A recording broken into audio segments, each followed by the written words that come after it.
अभी तक हमने अलंकार के संदर्भ में चर्चाएं प्रस्तुत की थी, जिसमें कि अलंकार काव्य प्रकाश को ध्यान में रख करके मूलतः जो हमने चर्चा की थी। तो अलंकार पद की जो चर्चा प्रारंभ हुई है उसका मूल स्रोत क्या है, और काव्य प्रकाश में जो काव्य की परिभाषा दी गई है वहां पर जो अनलंकृति पुनः क्वापी की बात हमने किया था, वही हम इसके आधार के रूप में देखते हैं। इसके बाद जब हम आगे बढ़ते हैं, अर्थात 9वें 10वें उल्लास में अलंकार की बात हम करते हैं, और 9वें 10वें उल्लास में जो चर्चा करते हैं वहां पर साक्षात अलंकार के भेद आदि से प्रारंभ करते हैं। तो शब्दालंकार, अर्थालंकार और मध्य में एक उभयालंकार की चर्चा करते हैं। तो यहाँ पर हमने पहले ही चर्चा कर ली है अलंकार का सामान्य अर्थ क्या होता है, फिर अलंकार की व्युत्पत्ति कैसे की जाती है, जो हम 3 दृष्टियों से हमने जो व्युत्पत्ति की थी, ये सब चर्चाएं हमने पहले के जो रहे हैं स्लाइड्स में हमने चर्चा कर ली है, जो वीडियो उपलब्ध करवाया जा चुका है। इसके साथ साथ इसके जो ऐतिहासिक दृष्टि से अगर देखा जाए तो ऋग्वेद में जो चर्चा की गई है, यजुर्वेद में, इसके साथ साथ अथर्ववेद में जो चर्चा हुई है, फिर शतपथ ब्राह्मण में, निरुक्त में, या इसके साथ साथ जब नाट्य शास्त्र से हम इसका क्रमबद्ध अध्ययन करते हैं, जहाँ पर भरत जो है वह 16वें अध्याय में 43वीं कारिका से लेकर के 87 अर्थात 87 का श्लोक तक जो इसकी चर्चा करते हैं। इसके साथ ही साथ 26वें अध्याय में जो 36 अलंकारों की जो 36 काव्य लक्षणों की जो चर्चा करते हैं, अलंकारों की जो चर्चा करते हैं, उनको हम देखते हैं। मुख्य रूप से 4 अलंकार की चर्चा वो करते हैं, उपमा, रूपक, दीपक, और एक शब्द अलंकार की चर्चा करते हैं, यमक की। इसके साथ साथ जो अलंकारों की संख्या अलग अलग विद्वानों ने जो दी है वो हमने देखा था, और वहीं पर एक हमने चार्ट प्रस्तुत किया था जिसमें कि अलंकार, रचनाकार के नाम, उसके बाद उन्होंने उनका समय जो रहा है, फिर अलंकार का लक्षण जो उन्होंने दिया है, इसके साथ साथ अलंकारों की संख्या जो उन्होंने बताई है, ये पूरी चर्चा हमने की थी। इसके साथ ही साथ हमने देखा था अलंकार के भेद देखा था, जिसमें कि शब्दालंकार, अर्थालंकार और उभयालंकार जो है इनको हमने देखा था।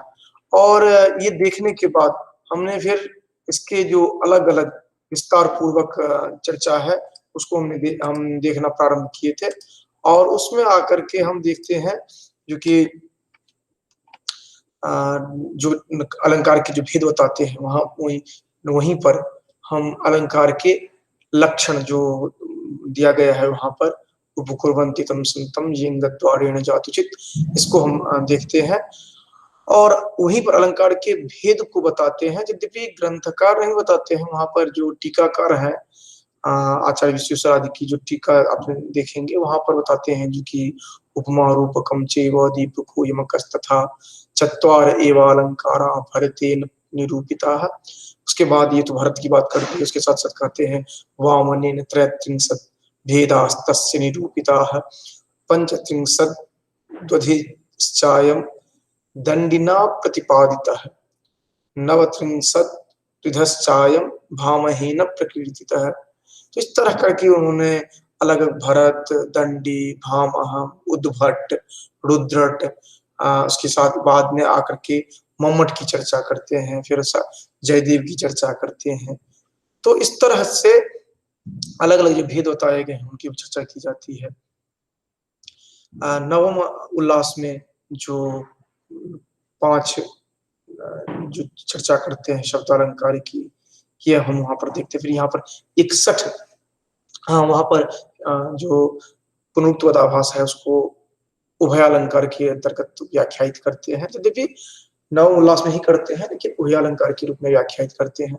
फिर आकर के काव्य प्रकाश में 61 अर्थालंकार की चर्चा करते हैं, जिसमें कि उपमा, अन्वय, उपमेयोपमा, उत्प्रेक्षा, संदेह, रूपक, अपनुति, श्लेष, समासोक्ति, निदर्शना, अप्रस्तुत प्रशंसा, अतिशयोक्ति, प्रतिवस्तुपमा, दृष्टांत, दीपक, तुल्य योगिता, व्यतिरेक, आक्षेप, विभावना, विशेषोक्ति, यथासंख्य, अर्थांतरन्यास, विरोधाभास, स्वभावोक्ति व्याजस्तुति सहोक्ति विनोक्ति परिवृत्ति भाविक काव्यलिंग पर्यायोक्ति उदात्त समुच्चय पर्याय अनुमान परिकर व्याजोक्ति परिसंख्या अलंकार कारणमाला अन्योन्य उत्तर सूक्ष्म सार असंगति समाधि समस विषम अधिक प्रत्यनीक मीलित एकावली स्मृति भ्रांतिमान प्रतीप सामान्य विशेष तद्गुण अतद्गुण व्याघात संश्लिष्ट और संकर। ये इन अलंकारों की चर्चा करते हैं, जिसमें कि एक बात यहाँ पर ध्यान देने वाली बात है, जो कहा जाता है मम्मट ने परिकर अलंकार तक की जो उनकी रचना है, ये यही परिकर की बात करते हैं, परिकर अलंकार की। अब इसमें भी उन्होंने अलग अलग विभेद किया है, जो कि ये जो हमने अभी देखा था 61 अलंकार और प्लस वहां पर जो चर्चा की गई थी, इन सभी को लेकर के जो चर्चा करते हैं सादृश्य मूलक अलंकार, इसके साथ साथ सदृश में भी अलग अलग भेदाभेद प्रधान आरोप मूलक, इस तरह करके जो अलग अलग अलंकारों का जो विभाग करते हैं, विरोध मूलक अलंकार, श्रृंखलाबद्ध मूलक अलंकार, तर्क न्याय मूलक अलंकार, वाक्य न्याय मूलक अलंकार, लोक न्याय मूलक अलंकार, गूढ़ार्थ प्रतीति मूलक अलंकार, सादृश्यातिरिक्त मूलक अलंकार, ये टोटल 38 है और सादृश्य मूलक हम कुल 29 देखते हैं। अर्थात सादृश्य मूलक अलंकार की बात करें अगर तो 29, और ये जितने भी हमने विरोध मूलक आदि जो चर्चा में की थी, यह कुल 38 जो है ये हो गए सादृश्य से अतिरिक्त अलंकारों की बात की गई थी। तो हमने देख लिया था कि शब्द अलंकार अर्थ अलंकार साथ साथ एक उभय अलंकार की बात करते हैं। और इसके बाद जब हम शब्द अलंकार की चर्चा करने लगते हैं तो हमने देखा था वक्रोक्त, अनुप्रास, यमक, श्लेष, चित्र और के साथ साथ उभय अलंकार, पुनरुक्त पदाभास को। यहाँ पर हमने एक चार्ट प्रस्तुत की थी, जिस चार्ट के तहत हमने देखने का प्रयास किया कि अलंकार जितने भी हैं उन अलंकारों का लक्षण क्या होगा, या उनके विभाग अगर है तो विभाग कौन कौन से होंगे, इसके साथ साथ इनके भेद हमने देखा था, फिर उदाहरण हमने देखने का प्रयास किया था, फिर उदाहरण का स्पष्टीकरण हमने देखने का प्रयास किया। फिर जैसे कि यहाँ पर हमने वक्रोक्ति देखा था, वक्रोक्ति के दो भेद, श्लेष वक्रोक्ति और काक वक्रोक्ति को हमने देखा था।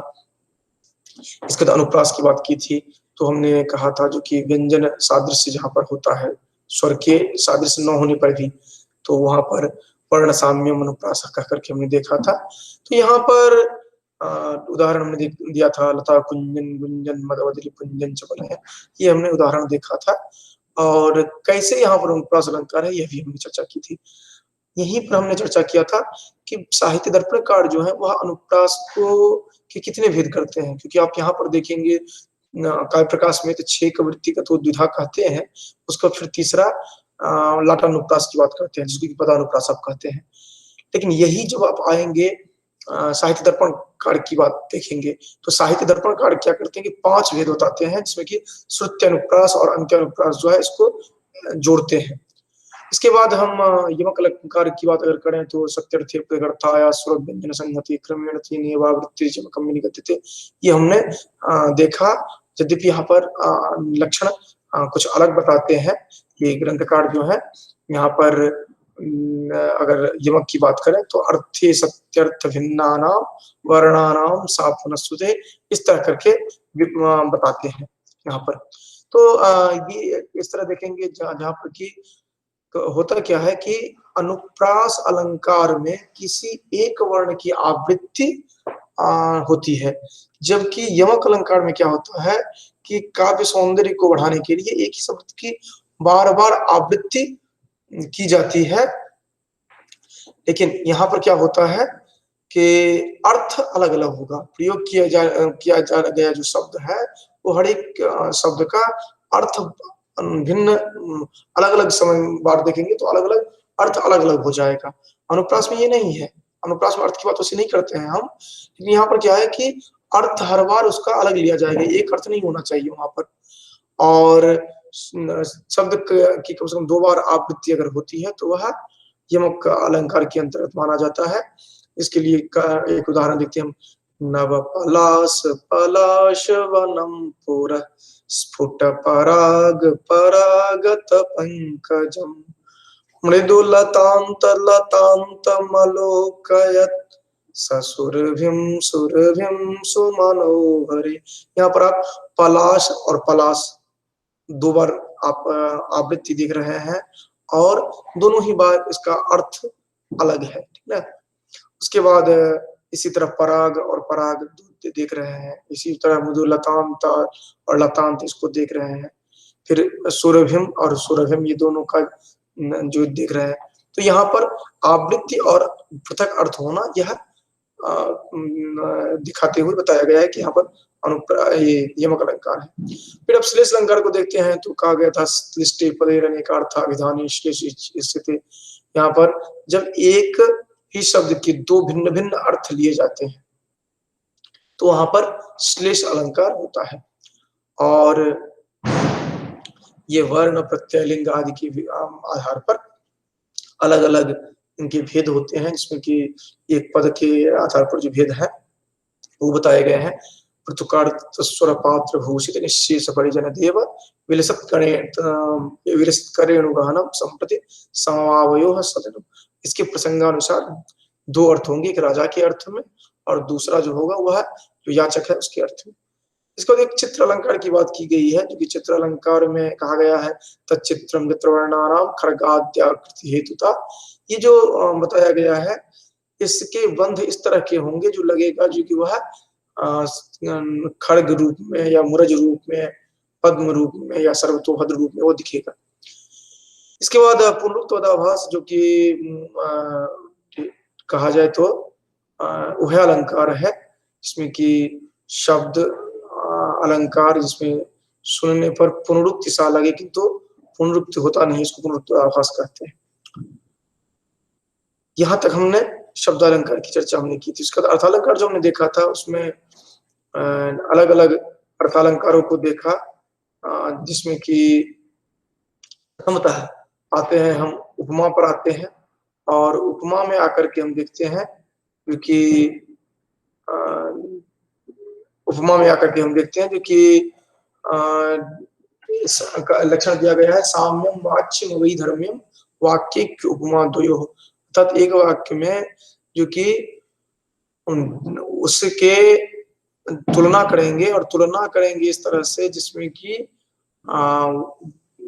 इनका साधारण धर्म जो है उसके आधार पर हम तुलना वहां पर प्रस्तुत करते हैं। साधारण धर्म के आधार पर तुलना प्रस्तुत करते हैं, जिसमें कि कहा गया है जो कि यहाँ पर अगर काव्य प्रकाश की कार्य की बात करें तो कहा गया है साधर्म्यम उपमा भेदे। यहाँ पर कहा गया है कि उपमानोपमेयोरेव न तो कार्य कारणादिकयोः साधर्म्यम भवति तयोः एव समानेन धर्मेण संबंध उपमा भेद ग्रहणम अनन्वय व्यवच्छेदाय। यहाँ पर कह रहे हैं कि ये कार्य कारण संदर्भ में नहीं आप देखेंगे, इसको केवल जो देखना है वह उपमान उपमेय के संदर्भ में ही देखेंगे, उनकी तुलना उसी आधार पर की जाएगी। और यहाँ पर पूर्णा और लुप्ता ये दो दृष्टि से आप देखते हैं जहां पर चारों अंग विद्यमान होते हैं। कौन चारों अंग विद्यमान होते हैं? यहाँ पर आप देखते हैं उपमेय, उपमातुम योग्यम उपमेयम, जैसे कहते हैं चंद्रा इव सुंदरम मुखम। उपमान होगा जो कि व्यापक होगा, उपमेय जो होगा वो कम व्यापक होगा। उपमेय को प्रकृत कहेंगे, प्रस्तुत कहेंगे, सामने में जो विद्यमान होगा या होगा। उपमान जो होगा वह अप्रस्तुत होगा, वो सामने में उपस्थित नहीं होगा। इस तरह करके आप देखते हैं। उपमावाचक शब्द जो है साधारण धर्म में आप देखेंगे जो कि जो उपमा दोनों में जो तुलना की जा रही है जिस धर्म के आधार पर किया जा रहा है उसको कहा जाएगा साधारण धर्म।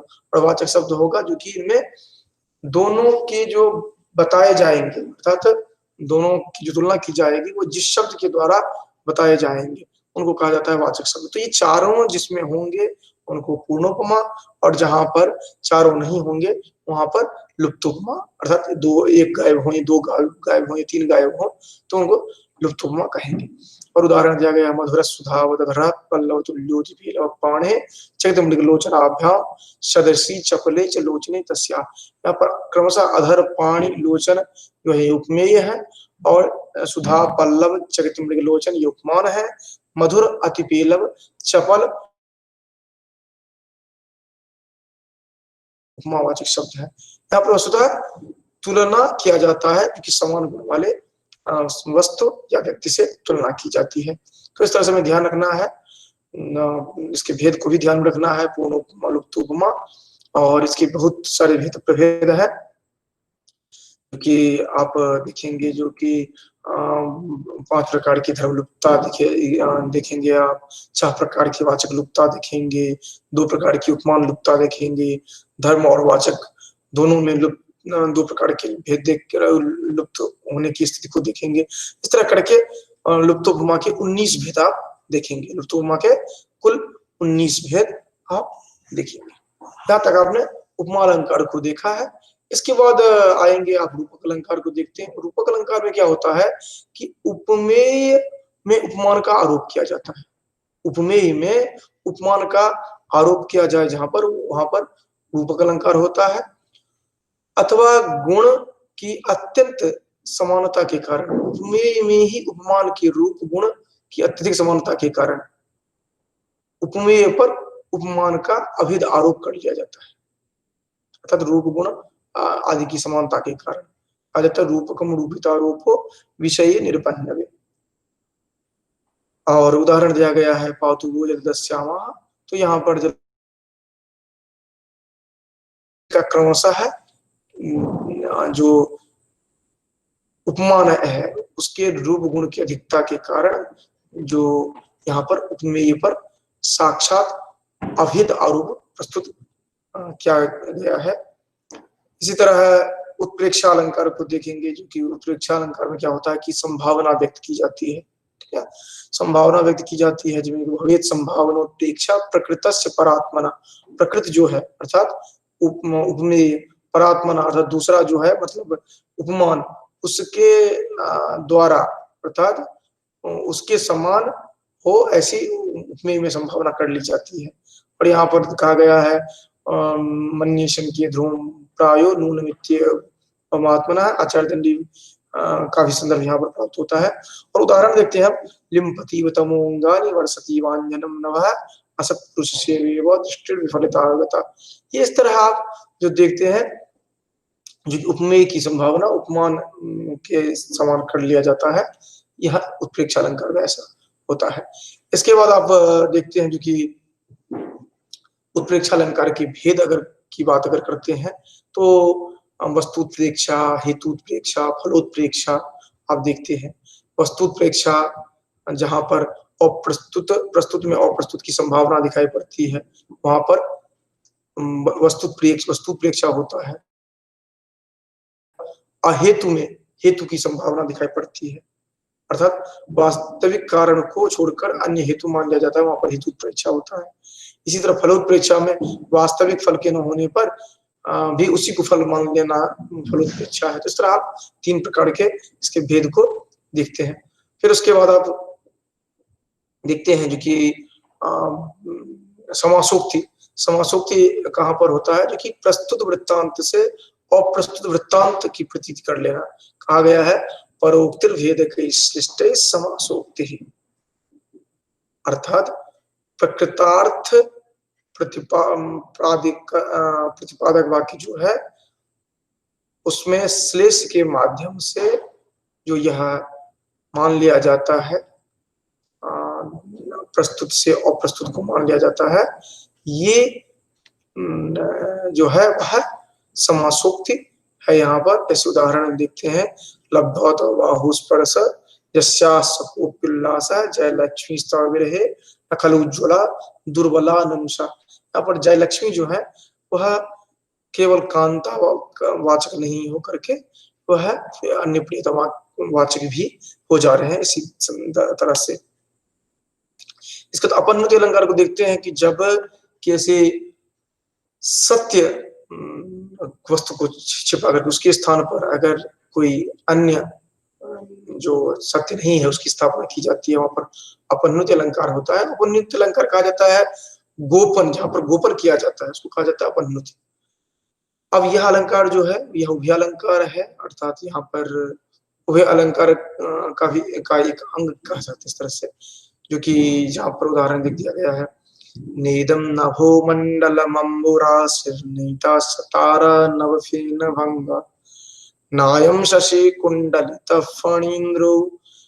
फणींद्रो नासो कलंक शयितो मुरारी। अगे प्रकृतम निषिध्य अन्य अन्य स्थापन स्यात् अपन्नति। प्रकृत अर्थात जो साक्षात है, उपमेय जो है, उसका उसको प्रतिषेध करके अन्य जो है, अन्य मतलब उपमान जो है, उसको उपस्थापित करना अपन्नति कहा जाता है। ठीक है। इसके बाद देखते हैं निदर्शन। निदर्शन में क्या होता है कि प्रस्तुत जो है अर्थात उपमेय जो है, इसका असंभव या अनुपद्यमान जो अप्रस्तुत है या फिर उपमान है, इससे तुलना करना। आह्वन वस्तु संबंध उपमा परिकल्पक है, अर्थात जो वस्तुतः अनुपद्यमान है उपमान, उसके साथ इसकी तुलना कर लेना, यह निदर्शना है। वस्तुतः यह हो नहीं सकता है, तो यह संभव होता है। और इसके उदाहरण देखते हैं। कसूर्य प्रभु वंशक कुचाल विषयामति तितिर्षुद्धुस्तर मोहादुर्भिनाश सागरम। इस तरह फिर हम देखते हैं जो दृष्टांत अलंकार को अगर देखें तो दृष्टांत अलंकार में क्या होता है कि उपमेय उपमान उपमेय की साधारण धर्म जहां पर बिंब प्रतिबिंब भाव के रूप में दिखाया जाता है, या अर्थात जिस स्थान पर दो सामान्य या विशेष वाक्यों में बिंब प्रतिबिंब भाव दिखाया जाता है, उसको दृष्टांत अलंकार कहते हैं। देखिए कहा गया है दृष्टान्तस्सु सधर्मस्य वस्तुनः प्रतिबिंबनम्। तो इसका उदाहरण आप देखते हैं। अविद्युत गुणा विभणितिः करणे सोमति मधुधारा। यह यहाँ पर जो उपमेय है सत का विभणिति या मालती माला, ये इन दोनों में उपमान उपमेय में बिंब प्रतिबिंब भाव यहाँ पर दिखाई पड़ता है। अब अर्थांतरन्यास अलंकार को अगर आप देखते हैं तो अर्थांतरन्यास अलंकार में क्या होता है कि जब किसी सामान्य कथन से विशेष का कथन किया जाए और विशेष कथन से सामान्य कथन का किया जाए, वहां पर अर्थांतरन्यास अलंकार होता है। जैसे कहा गया है सामान्यम वा विशेषो वा तदन्येन समर्थ्यते सोर्थांतरन्यासा साधर्म्येण तटेन वा। तो इस तरह जो कहा गया है यह अर्थांतरन्यास अलंकार को व्याख्यायित किया गया है। और अर्थांतरन्यास के बहुत सारे उदाहरण आपको मिलेंगे जिसमें कि सामान्य का विशेष से, विशेष का सामान्य से समर्थन किया जाता है। ये मेघदूत में भी आपको उदाहरण मिलेंगे, शाकुंतला में बहुत सारे, लगभग अधिकांश जगह आपको अर्थांतरन्यास का उदाहरण मिलेगा। फिर इसके बाद विभावना विश्व सूक्त बहुत महत्वपूर्ण है। विभावना इस दृष्टि से कि जब साहित्य दर्पण और काव्य प्रकाश पढ़ते हैं वहां पर आपको बहुत बहुतायत यहाँ इसके संदर्भ में आपको जानकारी रखना अनिवार्य हो जाता है। तो यहाँ पर आप देखते हैं जो कि ये जो कहा गया है, जो कहा गया है यहाँ पर, जो कि जहाँ कारण के न होते हुए भी कार्य का होना पाया जाता है, वहां पर विभावना अलंकार है। अर्थात विभावना अलंकार को विस्तार समझ सकते हैं। कारण के न होने पर कार्य का होना, 0-1। कारण के न होने पर कारण कार्य का होना मतलब 0-1, 0 कार्य का न होना, और यहाँ पर कार्य का हो जाना, तो हो गया 0-1। और जब आप यहाँ पर उदाहरण देखते हैं विशेषोक्ति जो होता है, वहां पर क्या होगा कि कार्य सिद्धि के समस्त कारणों का विद्यमान रहने पर भी कार्य का नहीं होना, अर्थात कारण के रहते हुए कारण कार्य का न होना। एक में क्या था कि एक में देख रहे थे कारण के न होने पर कार्य का होना, अर्थात 0-1। और यहाँ पर क्या है कि कार्य के कारण के होने पर कार्य का न होना, अर्थात 1-0, अर्थात कारण पहले है कार्य बाद में है, तो उसमें 0-1, कारण न होकर कार्य होना 0-1, और विशेषोक्ति 1-0। ठीक है, 0-1, 1-0। तब जहां पर कारण के न होने पर भी कार्य हो जाए 0-1 विभावना, जहां कार्य कारण के होने पर भी कार्य कारण के होने पर भी कार्य न हो और विशेषोक्ति, तो हो जाएगा 10 अर्थात 01 विभावना 10 विशेषोक्ति। तो यहाँ पर देख रहे हैं कि योगधन यौवन आदि सभी उपस्थित हैं, लेकिन यहाँ पर उन्माद चंचलता प्रमाद रूप कार्य का अभाव है। इस तरह उदाहरण यहाँ पर दिखाया गया है। स्वभावोक्त की बात जब कहते हैं तो स्वभावोक्त में ये होता है कि किसी वस्तु के स्वाभाविक वर्णन को स्वभावोक्त कहते हैं। किसी जाति गुण क्रिया आधार के आधार पर उसका तद्वत वर्णन जो किया जाता है उसको स्वभावोक्ति कहा जाता है ना। अब इसके बाद हम देखते हैं जो कि विरोधाभास, जहां पर किसी वस्तु का वर्णन करने पर विरोध न होते हुए भी विरोध का अगर आभास होता है वहां पर विरोधाभास कहा जाता है। इसी तरह अनन्वय अलंकार देखते हैं। अनन्वय अलंकार में कोई उपमान नहीं आता है, ये कह सकते हैं जो कि एक ही पदार्थ को उपमेय और उपमान दोनों मान लिया जाता है अनन्वय अलंकार में। ठीक, इस तरह फिर हम अतिशयोक्त अलंकार को देखते हैं जहां पर उपमान का भेद रहित आरोप लोक सीमा का अतिक्रमण करके किया जाता है। इसी तरह व्यतिरेक अलंकार को देखते हैं। व्यतिरेक अलंकार में उपमा में क्या होता है कि उपमान बड़ा होता है, व्यापक होता है, लेकिन व्यतिरेक अलंकार में क्या हो जाता है कि उपमेय को व्यापक मान लिया जाता है। और काव्य प्रकाश या फिर साहित्य दर्पण के मंगलाचरण को आप इसके वहां पर यही अलंकार व्यतिरेक अलंकार है वहां पर। इसके बाद उपमेय उपमा अलंकार कहते हैं जहां पर उपमेय और उपमान को परस्पर उपमान और उपमेय बनाने की कोशिश की जाती है, अर्थात एक्सचेंज करने का प्रयास किया जाता है, उपमेय उपमा है वहां पर। उसके बाद संदेह अलंकार है, जो कि संदेह अलंकार उपमान वास्तव में उपमेय है या नहीं यह संदेह बना रहता है, क्योंकि संदेह प्रकृति संशय प्रतिबोधित है। तो वस्तुतः ये ऐसा नहीं है कि वो पहले से होता है। मैंने पहले ही बताया था कि जो भी चर्चा की जा रही है यह कवि की प्रतिभा के कारण यहाँ ऐसा दिखाई पड़ता है। जैसे कि अयम मार्तंडक्यम सखलु त्युतुर्गै सप्तभिरिता कृशानुम किम सर्वा प्रसरति दिशो नैसनियतम। इस तरह करके हम जो देखते हैं यहाँ पर उदाहरण, इसके भेद में अगर कहें जो कि शुद्ध संदेह देखें या निश्चय गर्भ संदेह देखें या निश्चयांत संदेह देखें, इस तरह करके 3 हम इसके भेद देखते हैं। अब प्रतीप अलंकार को अगर देखें तो प्रतीप अलंकार का अर्थ होता है उल्टा या विपरीत, अर्थात उपमान को लज्जित करके पराजित या हीन दिखाकर उपमेय की श्रेष्ठता दिखाना प्रतीप अलंकार है। इसी तरह भ्रांतिमान अलंकार जो होता है, भ्रांतिमान अलंकार में क्या होता है कि उपमेय में उपमान का भ्रम यहाँ पर होने लगे, वहां पर भ्रांतिमान अलंकार है, अर्थात प्रस्तुत एवं अप्रस्तुत में निश्चयात्मक भ्रांति जहां पर होती है वहां भ्रांतिमान अलंकार होता है। इसी तरह दीपक अलंकार की बात करेंगे तो जहां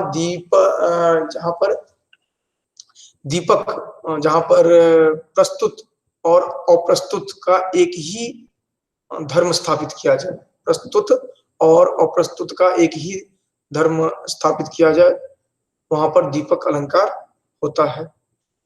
इसके बाद आक्षेप जो का अलंकार है वहां पर देखते हैं जो कि निषेधो वक्तुमिष्टस्य कह रहे हैं कि जो बात बताना चाहते हैं उसमें विशेष उत्कर्ष प्रकट कराने के लिए अगर उसका निषेध कर दिया जाए तो वहां पर आक्षेप अलंकार होता है। यह 2 प्रकार का होता है, पक्षमान विषयक और उक्त विषयक होता है। तो इस तरह से काव्यलिंग त्रिकोण में है। यह कह रहे हैं कि यहाँ पर जहां पर किसी युक्ति से समर्थित की गई बात को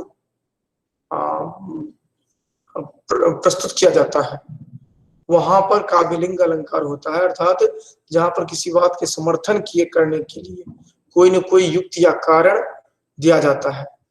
कहा गया है हेतोर वाक्य पदार्थत्व काव्यलिंगम निगद्यते। और यहाँ पर 2 भेद है इसके, वाक्यार्थ हेतु पदार्थ हेतु। इस तरह काव्यलिंग अलंकार को देखते हैं, क्योंकि काव्यलिंग अलंकार मूलतः यह हुआ जो कि हेतु का वाक्यार्थ या पदार्थ के रूप में कथन करना काव्यलिंग अलंकार होता है। इसके बाद अप्रस्तुत प्रशंसा। अप्रस्तुत से प्रस्तुत का वर्णन, अर्थात जो साक्षात नहीं है उसको साक्षात जैसे प्रस्तुत करना, वह है अप्रस्तुत प्रशंसा। नियत ये तुल्य योगिता जो है, नियत जो है अर्थात प्रस्तुत या अप्रस्तुत जो है, उसका एक धर्म के साथ संबंध स्थापित करना, एक धर्म के साथ संबंध स्थापित करना, अर्थात प्रस्तुत और अप्रस्तुत एक ही लेंगे कोई, इनको प्रस्तुत करना अर्थात प्रस्तुत या अप्रस्तुत को किसी एक धर्म के साथ संबद्ध करना, उसको तुल्य योगिता अलंकार कहेंगे हम। तो अब इस तरह असंगत अलंकार जो है, जहां पर आपाततः विरोध दृष्टिगत होते हुए कार्य कारण का वैधीकरण, वहां पर असंगत अलंकार होगा। मानवीकरण अलंकार देखेंगे, जहां पर काव्य में जड़ चेतन का आरोप किया जाए, अर्थात जड़ में चेतन का आरोप किया जाए, वहां पर मानवीकरण अलंकार होगा।